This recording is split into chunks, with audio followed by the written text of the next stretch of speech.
Hi guys! Welcome to my mini vlog. Ngayon nga ay umaga na at good morning sa ating lahat. Ngayon ay nagising akong si Kulit na lang ang kasama ko kasi pumasok na si ate at si papa namin. Tapos ayan, di ba? Kaming dalawa lang dyan. Ayan guys, everyday routine pa rin tayo. Nagligpit nga lang pala ako dyan ng hinigaan namin. Nakita nyo ba yung higaan namin? Parang ano, di ba?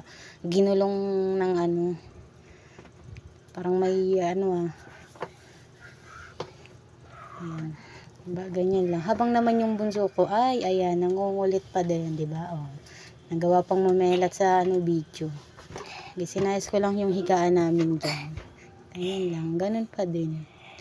Ayan, diba? Ganyan. Gusto niya akong tulungan dyan, guys. Kaya inutusan ko siyang, yung daddy niya, ilagay niya doon.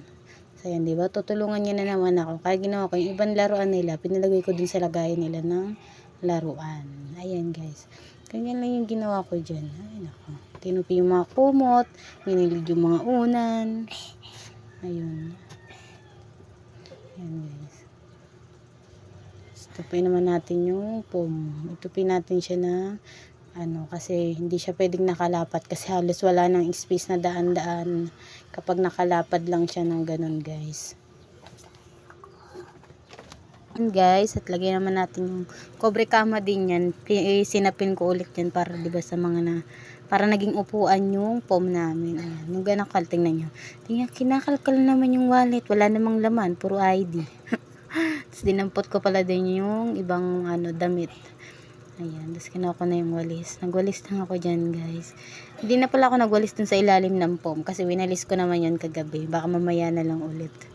Pag sinipag. Tanghali na kasi dyan guys eh. Ayan. Nagising pala ako kanina ng 5:30 guys. Kasi syempre nag-ano kasi kaso ko nung dalawa kong ano, papasok sa trabaho at sa school. Ayan guys, at mag-almusal pa lang tayo. Nag-init nga lang pala ako ng tubig dyan. Ayan. Para makapag-almusal na. Ayan guys. Ayan yung kape ko dyan guys. No? Ang almusal natin ngayon ay saging na saba at kape. Pares. Binigay yun yung biyanan ko. Ayan guys. Itanggal ko na yung mga ano, nakakalat na damit. Yung mga ano yun, panjama ng anak kong nabasa.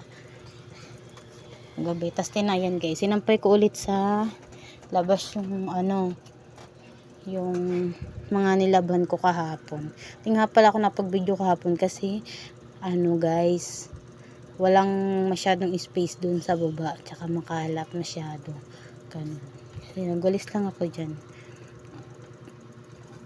Ganyan lang yung ginawa ko guys, diba? Pag nanay ka, kailangan mabilis kang kumilos, diba? Kahit malaki na, sabihin pa naglalakad yung anak ko, kailangan pa rin mabilis ka kumilos. Ayan guys, nilagyan ko pala ng sunrox yung ano, ayun ko kung ako lang ba, ako kasi ganun, sunrox talaga ako sa sahig. Ganyan.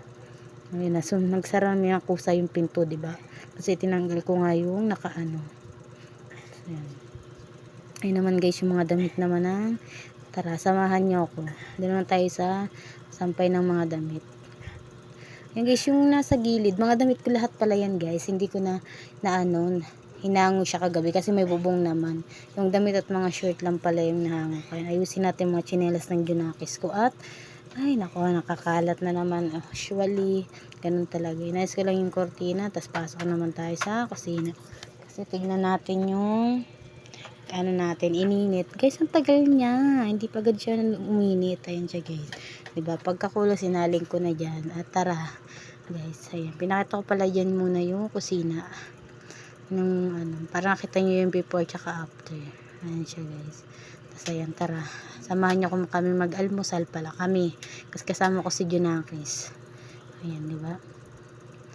Nagbilat nga lang ako ng saging dyan para sa kanya. Tapos ayan guys. Sa akin din. Unang kagat sa inyo yon guys. Thank you. Ayan guys, yun o. Diba? Sarap kaya mag-almusal ng ganyan. Kasi dati sa probinsya ko lang siya ano, sa umaga, kandi kamote, saging, kaya kamuting kahoy yung nagiging almusal namin guys. Ang sarap nun. Ang sarap nun mag-ano, almusal kapag ganun yung mga ano. Ayan. Ayan guys. Diba? Kape tsaka saging, ang almusal. Kadalawa nga pala akong ano dyan saging guys. Ganon din si Junakis. Ayan guys. Ayan, samahan nyo kami mag-almusal. Ang kulit niya dyan guys. Pero di ko maano kasi. Ang dami niyang tinatanong sa akin. Ubus na namin, di ba? Sa kidlap lang. Naubos agad. Kasi yung isang piraso pala dyan guys, tinabi ko para dun sa atin. Ayan, habang ano kami almusal, nagkikwentuhan kami ng Junakis ko. Ayan, kinis pa nga niya ako. Kiss kaming dalawa. Ayan. Diba? Sabi ko sa kanya, unggoy siya dyan, hindi daw eh. Ayan. Kapi nga lang. Ganyan lang sa umaga yung ginagawa namin. Banding. Ayan. Diba? Nagpapakwit ka sa inyo. Ayan guys. Ganyan lang. Yung gawain namin wag nanay. Pag wala kayong mga kasama. Ay nako. Ewan ko ba guys. Ayan guys. Tapos na kami dyan. Nag-init pala ako ng tubig dyan guys. Para pangligo naman ng maliit ko. Kasi parang 2 days o 3 days siya siyang hindi nakakaligo. Kasi nga di ba may lagnat nga siya. Kaya yung anak ko muna yung nag-take over nung vlog ko. Tapos ayan. Diba? Ayan. Lagay natin doon sa lagayan ng hugasan. Ayan guys. Ganyan lang. Diba? Ayan na yung timba. Inaready ko na pala lahat ng mga ano niya dyan. Gagamitin. Ayan guys. Thank you guys.